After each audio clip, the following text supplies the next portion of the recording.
আসসালামু আলাইকুম, কেমন আছেন সবাই? মনির ইনকিউবেটরের নতুন আরেকটি ভিডিওতে সবাইকে স্বাগতম। প্রিয় উদ্যোক্তা ভাই বোনেরা, আজকে আমি আপনাদের দেখাবো 364 ডিমের 100% একটা অটো ইনকিউবেটর মেশিন। আমাদের অনেক উদ্যোক্তা আছেন, কর্মব্যস্ত থাকেন, ডিম থেকে বাচ্চা ফুটিয়ে খামার করার ইচ্ছা থাকলেও কোনো উপায় নাই। তাদের জন্য আমরা নিয়ে আসলাম 264 সেটা এবং 100 হ্যাচার হাতের স্পর্শ ছাড়া ডিম থেকে বাচ্চা ফোটানো ইনকিউবেটর মেশিন। এইখানে দেখতে পাচ্ছেন অনেকগুলা কন্ট্রোলার ব্যবহার করা হয়েছে। এগুলা ব্যবহার করার কারণ হচ্ছে যাতে আমাদের উদ্যোক্তা ডিমগুলা হাতের স্পর্শ ছাড়া বাচ্চা ফোটাতে পারে। এই যে একটা কন্ট্রোলারটা দেখতে পাচ্ছেন, এটা হচ্ছে হিউমিডিটি কন্ট্রোলার। এই যে ইনকিউবেটরে যে ফগারটা দেখতে পাচ্ছেন, এটা হচ্ছে ইনকিউবেটরে যখন আর্দ্রতার ঘাটতি থাকবে, যেহেতু শীতকাল, আর্দ্রতা সঠিক সপ্তাহে সঠিক আর্দ্রতা কিন্তু বজায় থাকে না। আপনি এই ইনকিউবেটর কন্ট্রোলারে যে আর্দ্রতা সেট আপ করে দেবেন সেটাই কিন্তু বহাল থাকবে। সেটা ওঠা পর্যন্ত আপনার কিন্তু এই মিসমেকারটা বন্ধ হবে না। আমরা প্রথম থেকে 18 দিন পর্যন্ত এইখানে সেট আপ করে দেব। যেহেতু বাংলাদেশে গ্রীষ্মকালে অনেক সময় তীব্র দাবদাহ হয়, তীব্র দাবদাহের কারণে ইনকিউবেটরে একটা কমন সমস্যা হয়, সেটা হচ্ছে ওভারহিটিং তাপমাত্রা হয়। এই ওভারহিটিং তাপমাত্রার কারণে কিন্তু অনেক খামারই লসের সম্মুখীন হয়। ডিম থেকে বাচ্চা সঠিক টাইমে বের হতে পারে না, ডিমের ভিতরে বাচ্চা মারা যায়। এই কন্ট্রোলারটা তাপমাত্রা এবং ওভারহিটিং, পিছনে একটা এক্সস্ট ফ্যান ব্যবহার করা আছে। ওই এক্সস্ট ফ্যানটা আপনার কিন্তু এই কন্ট্রোলারটা কন্ট্রোলিং করবে, তাপমাত্রা এবং ওভারহিটিং কন্ট্রোলার করবে। আর একটা কন্ট্রোলার দেখতে পাচ্ছেন, এটা হচ্ছে W1209 কন্ট্রোলার।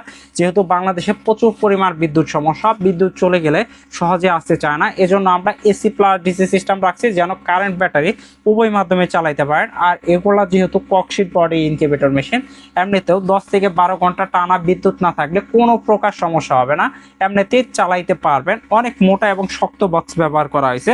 আর এটা হচ্ছে টাইমার, এইখানে আমরা টাইম সেট করে দেব। প্রত্যেক 90 মিনিট পর পর অটোমেটিক টার্নিং করবে। আর পাওয়ার সাপ্লাই হিসাবে 5 এম্পিয়ারের একটা ভালো মানের পাওয়ার সাপ্লাই ব্যবহার করা হয়েছে।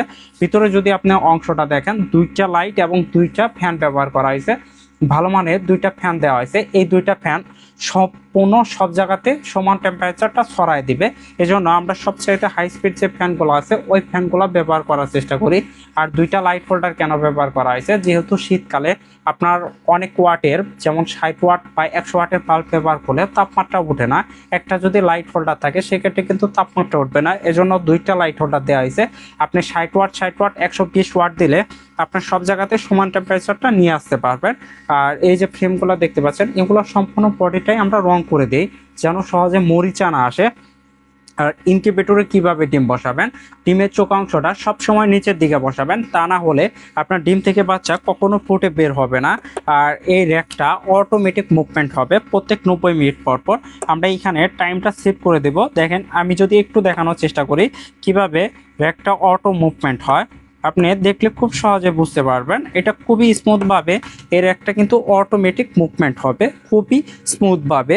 আর এটাতে আপনি চাইলে কোয়েল পাখির ডিম বসাতে পারবেন, 600 দিতে পারবেন সেটারে, এবং 300 করে হ্যাচিং করতে পারবেন। টোটাল 900 ডিমের হচ্ছে কোয়েল পাখি, এবং হাঁস মুরগি হলে আপনি 264টা সেটারে দিতে পারবেন এবং 100 করে হ্যাচিং করতে পারবেন। একসাথে কিন্তু 264টা ডিম দিতে পারবেন না, আগে পরে ডিম বসাতে হবে।